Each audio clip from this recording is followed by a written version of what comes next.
What y'all watching in my house? Don't y'all know what this is? What these people saying, what they mean? I'm sorry, Father. We didn't mean to upset you. Upset me? Out of shame. Y'all should be disappointed in yourselves. But Father, we didn't even know what the show is. We just turned on the TV and there it was. All we heard was a nice tune playing and saw our people dancing. What's wrong with that? What's wrong with that? Son, that's not us singing along and prancing all fondly. That's a mockery. Blackface and minstrelsy is what it is. Blackface? A shame to all of us Negroes who live.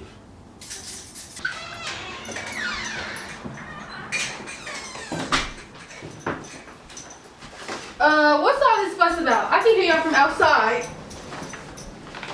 What, a cat got y'all, son? Don't hold back now. What's going on? Armando? Your kids here were laughing along to a good old minstrel show, humming to a nice tune of Jim Crow. You said what now? Kids, do you know the history behind this song? Not at all. No, Mother. Well, let me tell you. Blackface and minstrelsy shows dates back way before your time. Way before mine at that. Where white performers painted their skin black to appear like us. Though exaggerated as presented, inaccurate, and unrealistic were we depicted, like we were derived from a cartoon. It wasn't a surprise to see African American culture being mocked by the white hand. Our music, how we danced, how we dressed, and how we talked was all made a laughing show. And you see why people who ain't us, who are white or with light complexion, treat us black folks differently from the rest. But Father, how could that be? You always said we're the same, we're just human.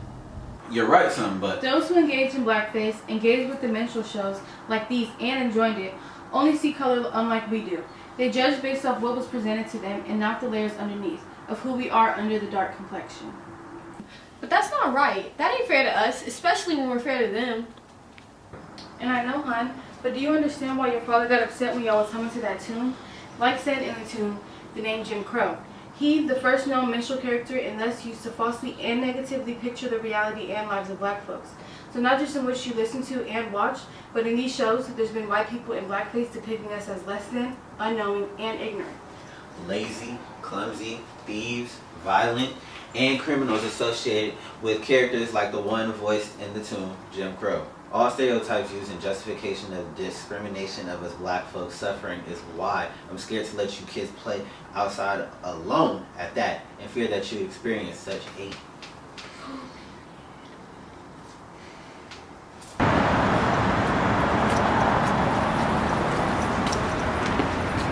Hey, put your hands up. For what, man? I ain't do nothing. I said put your hands up. I ain't gonna repeat myself. Yo, I ain't do nothing. What I Right to do? remain silent. What I do? Wow, I never thought of that, and I'm sorry you went through that. But what about the man who looked like us on the TV screen? I guarantee he was one of us, yet he looked happy too. The black man wanted to see some show folk, didn't even put up a fuss with the white man when he asked to borrow his clothing for the show. If the white folks scared of us and hate us so bad, why didn't the white man show any fear of the black one? And that might be true, but white folks may deem him as a sambo, an innocent man, though subservient, willingly to obey without question. And the white man probably didn't show any fear because of his perception of the black man as innocent and one to obey. Not much harm would be felt that they think that they're in danger of in presence of him. Assuring white folks thought of them holding the authority. I suppose that does make much sense, Father.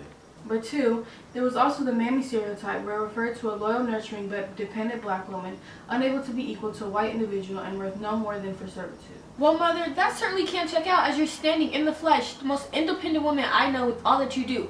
Though I'm wondering how this thought came to be. This was thought of out of the domestic and child care work in American slave holding houses that black enslaved women were tasked with. They didn't pose a threat to the white folks either, seeing them as harmless. But only do I tell you, we're capable of more than anything the woods assume. I mean, look at the life we're living. You don't achieve such great things through limitation to servitude, but instead through knowledge and hard work, and acts it with a kind heart. But you guys don't feel discouraged by what they say? To me, it feels like white folks are constantly hating our blackness and ruining our image. And now you know I react the way that I did to you kids humming a song that served a part in justifying the discrimination against black folks. That old tune ain't nothing but derived from a hateful view, misinterpreting blacks and who we really are. Just like Birth of a Nation, a pool full of racist ideologies. Birth of a Nation? Depicted us black folks as dangerous too, and less than, violent, criminals, and rapists. One thing in common with all that we've told you kids today, There, in connection with Blackface, it was all influenced by hatred. How falsely depicted black folks were in Birth of a Nation influenced the perceptions of white folks on us today and how some may view us. And was fear of us, black folks, instilled in the white folks then too? It definitely still is. The misportrayal of black folks in the Birth of a Nation sparked a revival of the KKK, a white supremacist group not only just anti-black, but anti-Catholic, Jews, foreigners, immigration, and more. Being a white Southern resistance to policies aimed at establishing political and economic equality for all black Americans. So resistance to being equal, you say? But what happened to liberty and justice for all? A shame, a country that doesn't practice what they preach. And you know it, contradicting their own ideologies on stolen land. But you know that character Jim Crow, like heard in the song, the same name being tantamount with derogatory stereotypes against us folks, later represented the system of racial segregation, restricting black folks to vote. And y'all see that picture over there? This is a picture of me protesting against the racial discrimination in Birth of a Nation with NAACP, the National Association for the Advancement of Colored People. Of course, knowing the civil rights movement rising as a result of all this. We'll soon challenge the false narratives the media has told about us, of being less than and criminals. We're more than that, and two, the image of us black folks shall be reclaimed. I pray we're free from the hierarchy this country holds. You're absolutely right, son. I pray so too. And to show the world we're more than what's been said about us. Doing us justice and only moving our people forward for the better. Black folks ain't lazy, and we definitely not criminals. With the fight we put up despite the lies said of us. We will rise above the hate, continue to spread the love we do, all in an effort to make this world a better place for us, the people, and generations to come.